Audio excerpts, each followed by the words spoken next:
Shalom. Hello. I am Margaret Moore, also known as Coach Meg. This is my first time in Israel, and it's beautiful. Thank you. My host, Shosh Kazaz, took me to Jerusalem yesterday, which was a day that is a life in one day. You're all so fortunate to be so close to such a beautiful, holy place. So, I'm not going to talk about spiritual matters. I'm going to talk about coaching science. I started off as a biologist, and I think of myself now as an entrepreneur. And my career in the biotechnology field was devoted to helping develop new medicines to treat human disease. And we need lots more. But I realized that one only has one life, and that I could have spent many more years in biotechnology, but I watched as so many people were not taking good care of their own health, and that we needed a new professional in the healthcare field who could help people take better care of their most precious asset, their health. And so I set off on a journey ahead of the curve. I was all alone for a few years, working on coaching curriculum in healthcare. And because I lived in the healthcare arena, there is great need for evidence and evidence-based coaching. And so I've spent the last 12 years, almost 14 years, pulling together some basic scientific foundation stones for coaches. And it's wonderful to be here today to share some of my journey.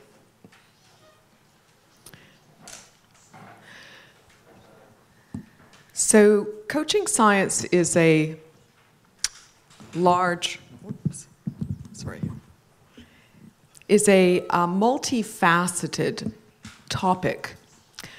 And I want to explain there are three different ways to think about coaching science.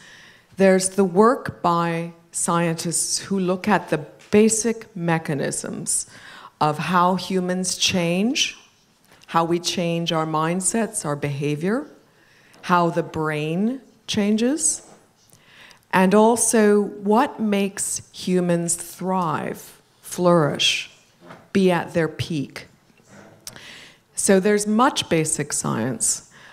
That's not what I'm going to talk about today. Fortunately, many of the scientists studying these mechanisms are now building models, and models that put together frameworks to help us think about all these mechanisms and then how we can help our clients benefit from these mechanisms. So my focus today is on the constructs and models that are science-based, that explain a little of how coaching works. What is it that we do as coaches that leads to transformational change? And I'm bringing my models, and I invite you to be developing your own models, because we're at a stage of building models. And there's enough science today that we could be generating many more. And I hope that I can inspire you to be doing the same. Then the other domain is the outcomes research. The questions, does coaching work? And then what in coaching works best? I'm also not going to talk about those questions. The coaching outcomes literature is very early, and there are a few hundred papers, but it's still very small relative to other professionals. And it's very difficult to do research because there are many coaching protocols, many coaching populations. take in healthcare, we have chronic pain, we have diabetes, we have aging, we have many different populations. Then in your fields, in leadership and business, many models. So we'll never have one study or many studies that say coaching works for all people in all protocols. That's never going to happen. So we all have to do our own outcomes research and gradually build a base together. So my journey is inspired by many scientific heroes, creating coaching curriculum for health professionals. And then at the Institute of Coaching, our mission is to translate science into coaching practice. So this is just the beginning of a list of my scientific heroes. I won't name all their names, but just to say I depend on them, I stand on their shoulders, as we all do. The Institute of Coaching is 6 years old. We raised $2 million to give research grants, coaching research grants.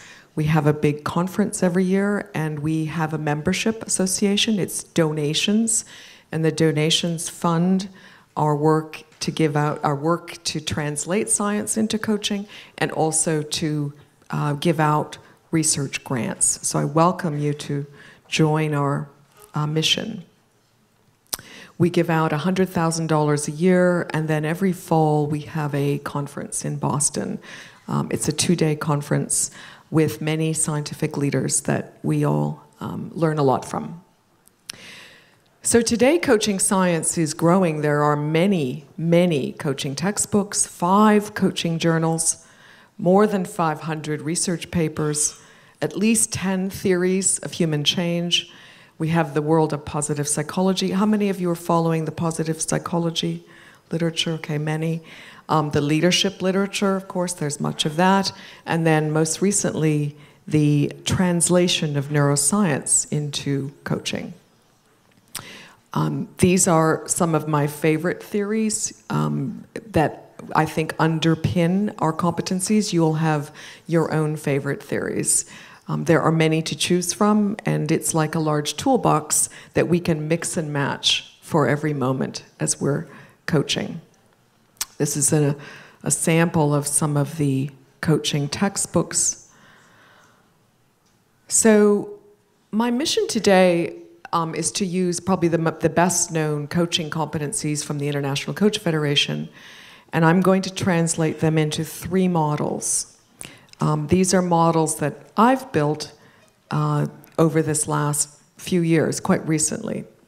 One is to think about when you come out of biotechnology and medicine, we think about the mechanisms by which a drug acts on a cell or an enzyme, and so it's a target. We understand what we're trying to change biologically that will deliver a positive outcome. So I've applied the same kind of thinking around what is it that we do as coaches that, in fact, determines the success of coaching. Then I'm going to share a little bit of a new model based on neuroscience, and tomorrow I'm giving a 4-hour workshop on this model, if you're interested. And then last, a brand new model. It's the basis of my next book on human thriving. So most of what I'm going to focus on today are the competencies that relate to how we build the coaching relationship, how we communicate, and how we facilitate the coaching process where people learn, grow, and develop and become successful in their goals. So these are my coaching mechanisms, and it starts with the relationship. So in healthcare and much of consulting, as you know, coaching is a relationship where people give advice and prescriptions and guidance. But the purpose of coaching is to promote growth. So that means that the first mechanism is that we design a relationship that has the intention of facilitating growth. And then there are 2 if you think about jet engines of a plane, there are two energetic forces that propel, that move change forward. One is, I want it. That's autonomous or self-generated motivation. The other is, I think I can do it. And I don't know for sure, but the confidence and the motivation are the power, the forces that allow people to move forward. And so we have to cultivate both of those. They're like eating and sleeping. You need to cultivate them every day. When you don't have enough motivation, when you don't have enough confidence, the motivation goes to sleep. So the motivation, the inner drive, the passion, the mission, we have to pull that out of the clutter of life so that people feel like life force, it gushes. Like if you hit an oil well, it gushes. That's life force, so that's the motivation. And then we pour that energy into building capacity, building confidence, little by little over time. So those are the two forces. Then the next mechanism is that basically coaching is a creative process. We are helping people create new insights, new perspectives, and new networks in their brain. And then last is the journey itself. So that's how I categorize these different mechanisms. So that's one of my models. And if you go to YouTube and you find how coaching works, we're almost at 1 million visits. We built this animation just before the first Harvard Coaching Conference in 2008. And it is the simplest depiction of coaching science that I have been able to develop. So let's talk about the brain. So I believe you've been talking about mindfulness today. So this is a mind locator, like a GPS for the mind. There are two dimensions. From left to right has to do with the amount of control over your attention. How tightly focused are you? So high control on the left, which relates to the left prefrontal cortex, or the CEO of the brain that's in charge. Then on the far right, you let go of control. Like you let your mind wander. You take the leash off and you just let your mind go. So that's one dimension. The other dimension is when we're in our heads thinking. About thinking. We all do that too much. And then the bottom is emptying the thinking brain and moving your attention into your sensory brain, down and deep, way down. That's the experiencing. So with my collaborator at Harvard, Shelley Carson, we've created 14 brain states. These are different places to put your brain. You can use all of these in one coaching session. I won't talk about all of them today. I will be doing that tomorrow. But I do want to note that most of us live up in the top left. We're judging, thinking, analyzing, evaluating ourselves. Those of you who are naturally creative, who are always generating ideas, never stops, maybe you are inventors, then you live more in the middle, in the right. That's the creative region.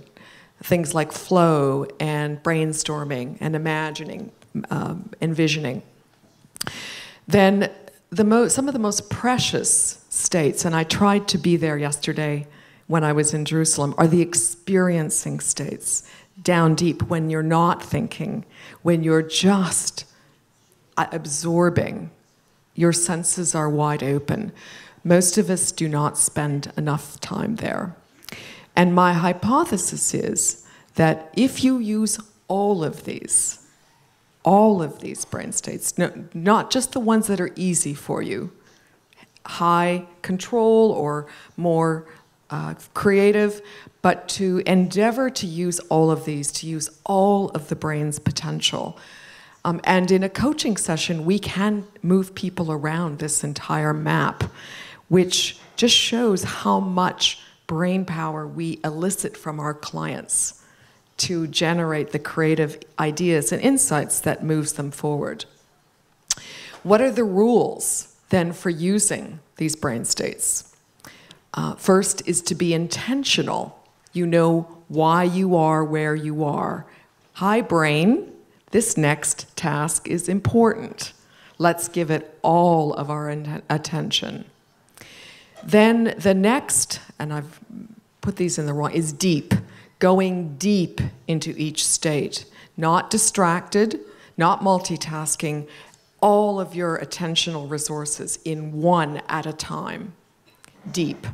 Then agile means you move quick, like a bird or butterfly from one to the next, and you let go of the last. You don't bring it with you, you don't drag it with you, and you don't scatter and splatter your attention across all of those. So you move in an agile way, or you use agile brain states, like imagining, creative brain states. The next rule is then diverse. You want to use all of this in one day, if you can. Not all at the same time, but over a day. And then the power source for using your mind well across all these states is your energy.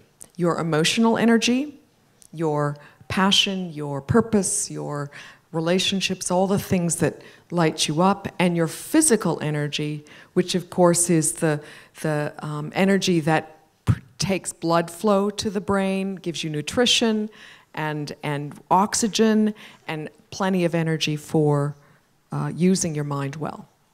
Okay, so that's second model. I've got a lot of ground to cover. The third, okay, this one might blow your minds. So my hypothesis here is that the human psyche is made up of at least nine subpersonalities. So when you hear the voices in your head, they come from different genes, different entities in our psyche.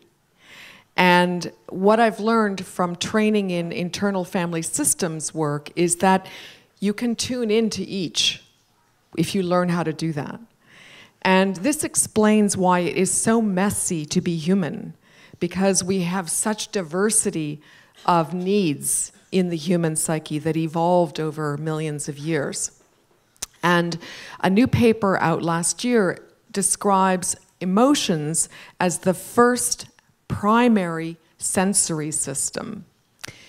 Our emotions have the intent of sending us the message. Negative emotions tell us when our needs are not being met, and positive emotions when they are being met.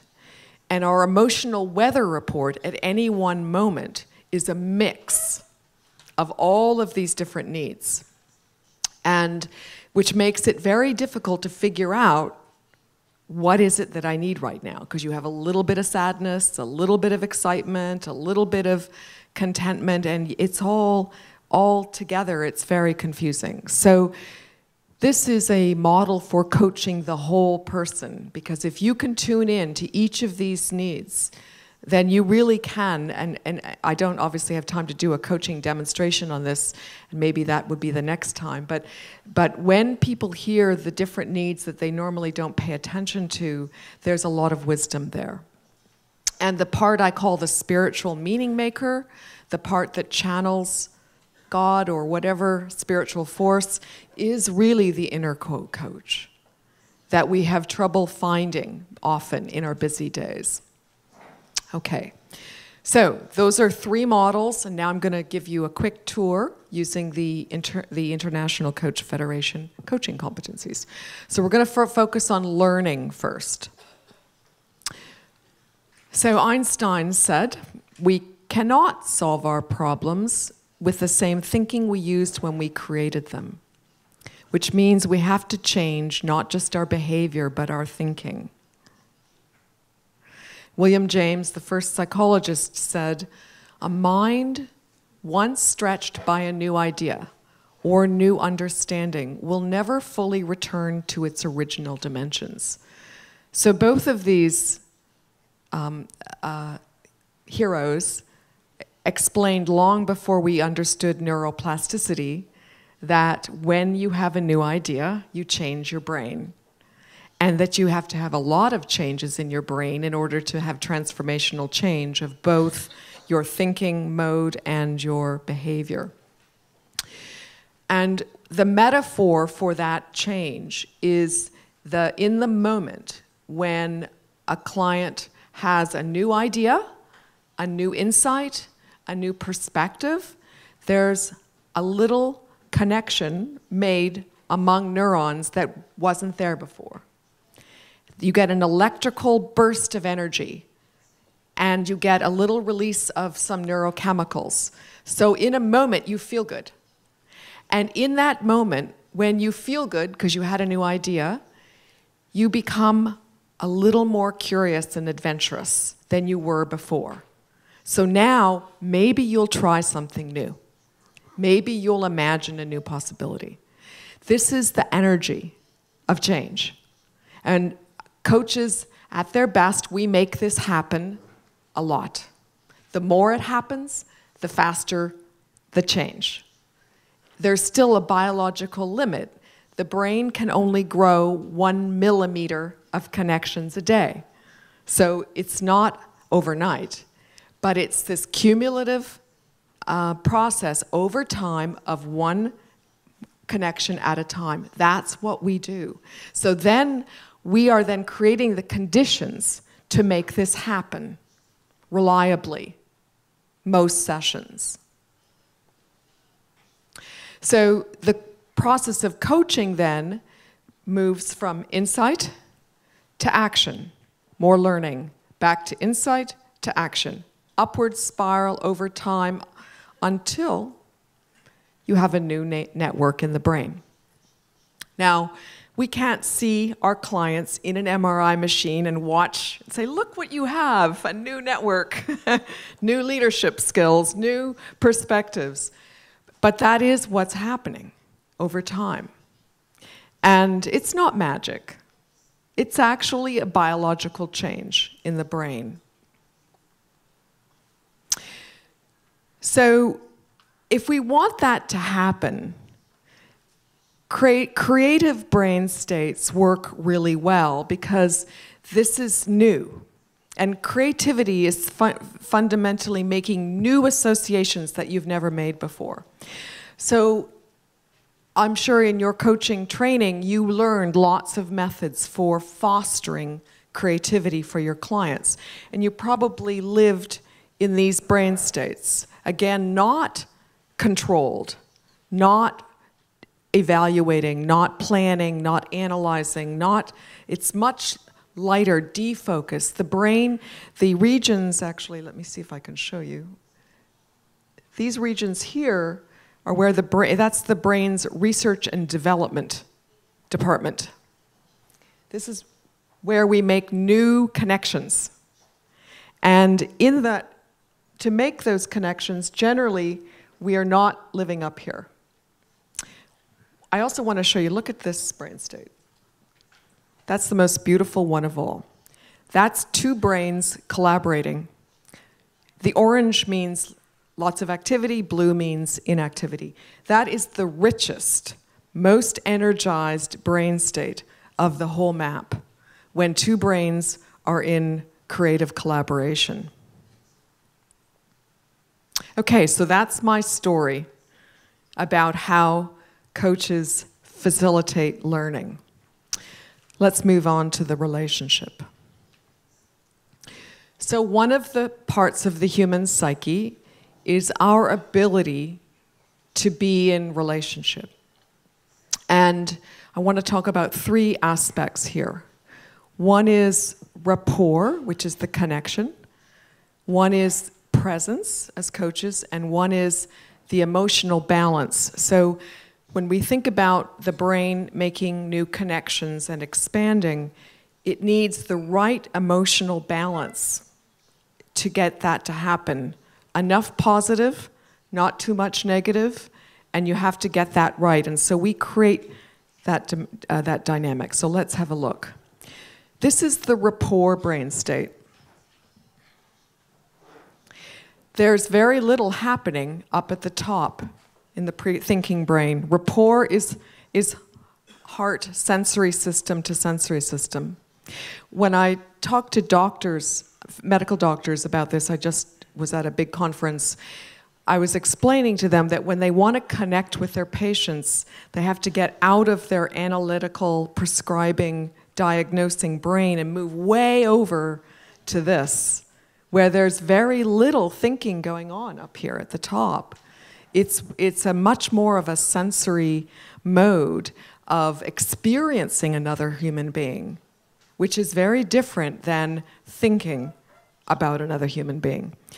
And when we have these kinds of connections, so recent studies are showing when you have this real chemistry, two brains actually sync up in activity. You see similar brain patterns in both people. Also similar heart rate. So empathy, connection is like a meld of two minds, which is a very special place. And most of us are too busy doing everything that we don't spend very many moments in a day in this deep connection and rapport, which is why coaching can be so precious, because it's a moment when we stop the clock, we stop time, and we experience, which then opens the brain for other possibilities. And you don't want to live here when you're connecting people. So the judgmental region is up here. So being non-judgmental is simply turning the dial down on the part of the brain that judges, the part that might even think, that gets impatient, or thinks, I'm really better than you, or maybe I'm judging myself. And if you move into that place, you lose rapport, you lose connection. So being non-judgmental really just means turn down the dial up here. Whoops. Sorry about that. That's a moment to take a breath. Okay, so no judgment, just rapport. Now this is a very interesting brain state. This emerges from the science of mirror neurons. The idea that some set of neurons in the brain allow us to read other people's minds. So the story is that when we are children, we learn through this brain state we call embodied learning. We don't take notes, we don't read books, we just watch and we absorb. That's how we learn how to walk, that's how we learn many of the skills. And we don't lose this ability when we get older, it stays with us forever. I think this is the basis for coaching presence. Because if you put out from your brain to the client zest, compassion, humor, courage, confidence, whatever your fingerprint presence, whatever that is for you, your authentic, fully alive human presence, that travels between you and your client by phone or face-to-face, and it changes our clients' brains. I mean, obviously, I can't show you on a scanning machine, but that's our best explanation today of what is happening, which is why the way you are being present, the way you are being with another human being has huge impact without saying one word.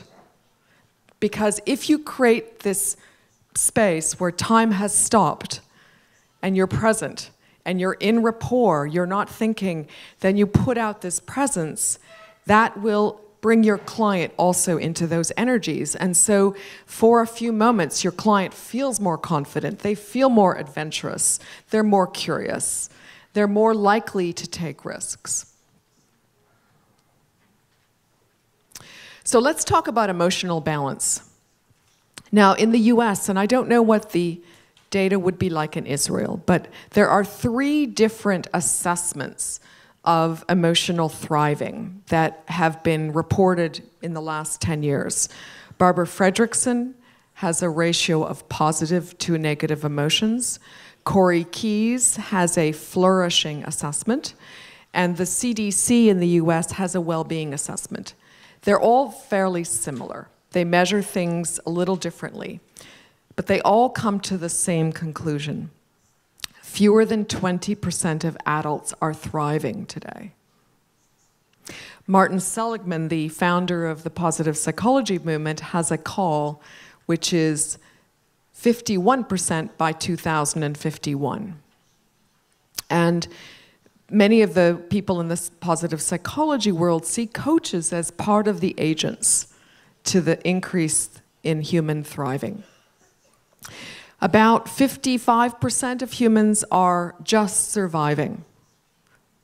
And that means they're just getting by. And the rest are languishing or depressed.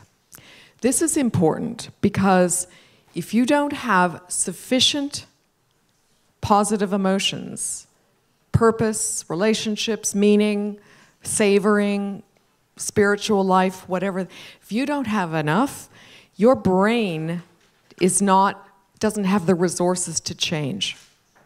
You don't have enough, that the creativity is lower, learning is depleted, strategic thinking, all of this is depleted. And there are many people who now are seeing this as one of the reasons that we have an obesity epidemic in the US, that we have an epidemic of unhealthy lifestyles because people don't have the resources to believe that they could change, that they are really living underwater. And so as coaches, it becomes important that we work on this no matter what the client says is their goals. We need to help them thrive more because that provides the resources to change now and in the future. Positive emotions light up the brain. They increase the energy in the brain. We become more curious. We are more open-minded about new possibilities. We're more flexible. We're less biased. We're more creative. We are much more resilient. And we can think strategically. We can see other possibilities. So positive emotions are, even in a crisis, they may not be a happy face, but purpose, a meaning, and connection are still the powerful positive emotions. I mean, you all know Viktor Frankl's story. What kept him alive? The emotions from the future purpose kept his brain going. And that is how humans were built. We need purpose because life is so brutal and there's so many risks that without that positive energy, we don't keep going. And so as coaches, we want to intentionally harvest, amplify, and expand, unpack the positive parts of people's experience. Positive emotions are like butterflies. They don't stay around. You have to catch them and hold them to keep them, because the mind immediately moves to what's wrong and what the problem is. And so as coaches, we want to be biased towards harvesting the positive. So what's very interesting is that the health benefits of positive emotions, because they calm the nervous system, calm heart rate, calm brain. So positive emotions improve functioning of our organs and our digestive system. It's the rest. Positive emotions help us relax and rest. However, the physical health benefit of positive emotions comes from sharing them with someone else, not sitting by yourself feeling happy. It's when you share them with another human being that the changes to the nervous system occur, which over time calm inflammation and the immune system and improve lots of physiological systems. So sharing positive emotions, and of course we know it feels good to celebrate together, but it's actually a health intervention. And so as coaches, it becomes important to make these precious moments of just sitting and enjoying and savoring the good, because that's the energy for change. Now, negative emotions have their purpose. They are the messengers from our genes telling us whether our needs are being met or not. And so we can't shoot the messengers. The brain cannot destroy negative emotions. The only way is to experience them. So how do we help our clients do that? And just to say, humans are our own source of negative emotions. The ones we generate through our inner critic, through our own self-esteem issues, those are actually really fierce, sometimes more fierce than outside sources. So quickly, sharing negative emotions too, like positive, is how humans deal better with stress. So the empathy and compassion. You want to move into the meta-awareness state. So this is a strategic state that is often called mindfulness, where you turn on, up at the top, those little orange frontal regions are your brain's ability to reflect. So you pull yourself out of the movie and you watch yourself. Instead of, I'm angry, isn't that interesting? I'm feeling angry right now. And that's getting meta, that's meta-awareness. Notice the emotion, experience it, and name it. And in that way, you will get a little distance from it. Then you must accept your negative emotions because they're not going away. Every cell is doing the best it can with the resources it has at hand. Open hands is the physical way of bringing the acceptance energy into your brain, to be okay with suffering, to suffer well with your own suffering. These twins were born 18 years ago in Massachusetts, where I live, and they were 12 weeks early. A few weeks later, one was dying and one was flourishing. The nurse put the two together, and in 5 minutes, they found this. The thriving girl with her arm around her baby sister. This is compassion. This is deeply wired into our genes. We don't have to learn it. We just have to tap into it through our emotional brain. And then last, this is a perfect place for coaching. What is there to learn about the negative emotion? What needs not being met? What could I take away from this? What's the meaning in this suffering? Okay, so let me speed up. I see I'm getting close to the end. So let's talk about communication. So one of the first and foremost human needs is autonomy. We want to march to our own drummers. We want to be our true, authentic selves. All races, all humans have a first primary need. It's one of the most important needs. And it's so strong that we will rebel when it's taken away. So this is Earl and his wife. Earl is basically saying, I've been thinking about you lately. And Earl says to himself, I wish you would not do that. She says, I have something for you, Earl. Oh, I've made a list of ways in which I think you could improve yourself. Now, don't get defensive. I'm just trying to help you be happy. Earl goes away and he flushes the list down the toilet. This is what happens when we step on people's autonomy. So that means coaching is first and foremost in terms of human needs, eliciting autonomy. We're listening, we're asking questions, we're reflecting, we don't give advice unless we have permission. So we are, in fact, honoring the primary drive of humans, this need for autonomy. And this work comes from the theory of self-determination by Adisi and Rich Ryan. So we are, in fact, the first profession, probably in human history, that is serving the first and foremost need of humans for autonomy. And autonomous motivation is the kind that comes from our life force, from our genes, the meaning, the purpose, our values. Coaching is all about eliciting the motivation that comes from our autonomy.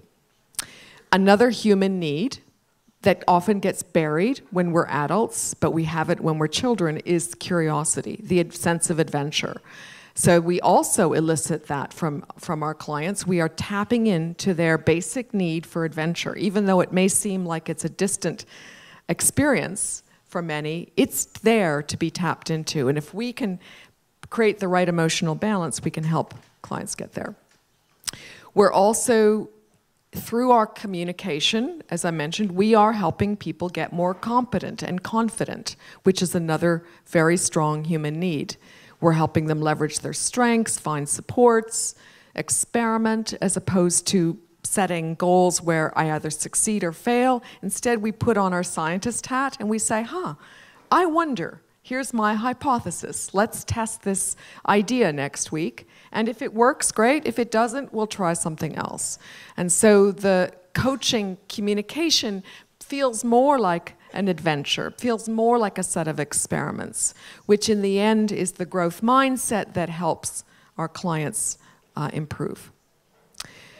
So with a very quick tour then, I have taken you through 3 different models. One were the mechanisms, one was the brain model, and the third was the science of human thriving and how we draw on those human strengths. And my conclusions then, to summarize, are that we first, when you think about brain science and learning, we are the facilitators of creativity. We help people generate the insights that add up over time, that accumulate over time, to lead the brain to change for good in sustainable, even transformational ways. We are responsible for creating the conditions for the brain to change. We send out energies that support change through our presence. And we are changing our clients' brains in the moment faster than our words. Our energy that we radiate moves much faster than what we say. So we're creating the conditions for the brain to learn by our presence. We're fostering the emotional balance, harvesting the positive, helping people manage the negative, sharing both real time. We don't follow the negative to its origins. We're not healers as coaches, but we do help people suffer well in the moment, to just settle with the equivalent of self-compassion, just in the moment to settle the negative emotions. And when you get the emotional balance right, then the insights pop. You have to have the right, you have to deal with the negative in a good way, and you have to also harvest the positive. And then we foster thriving because we tap into fundamental needs through our communication. The autonomous, the need to be autonomous, the need to be motivated and purposeful, the need to be curious and adventurous, the need to get more competent, more capacity, more confidence, all through the way that we communicate.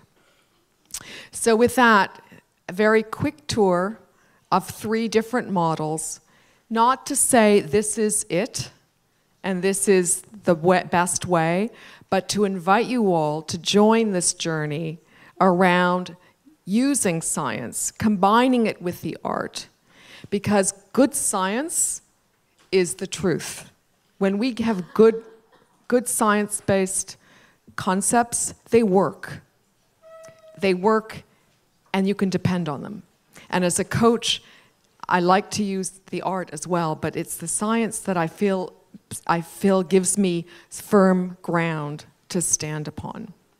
So I invite you to join this journey, if you're not already, around learning more about coaching science and putting it into motion in your coaching practice. Thank you.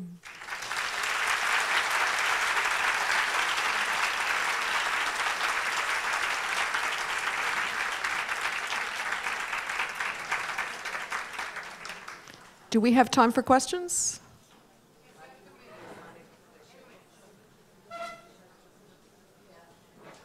10 minutes, okay. It's very bright up here.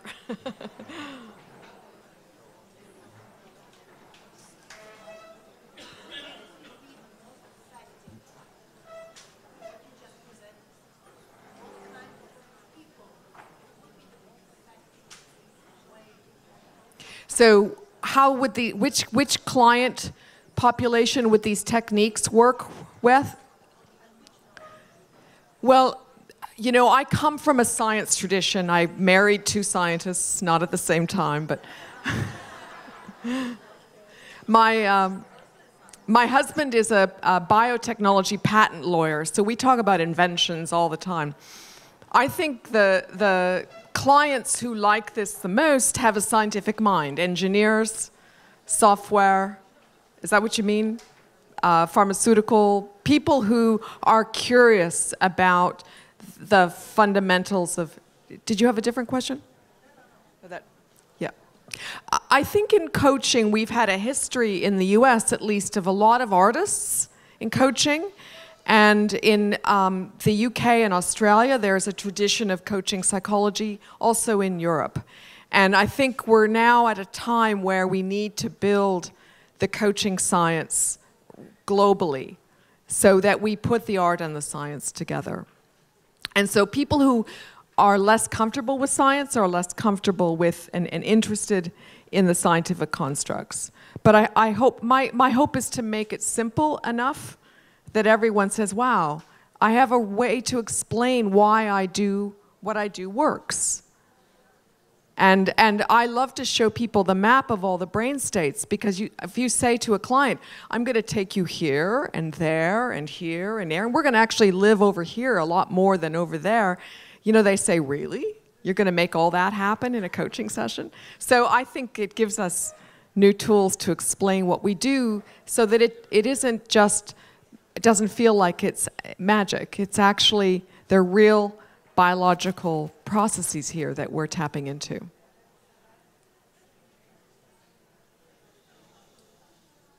Are there other questions? You're probably dying for lunch. I'm sure you are. Okay, thank you so much.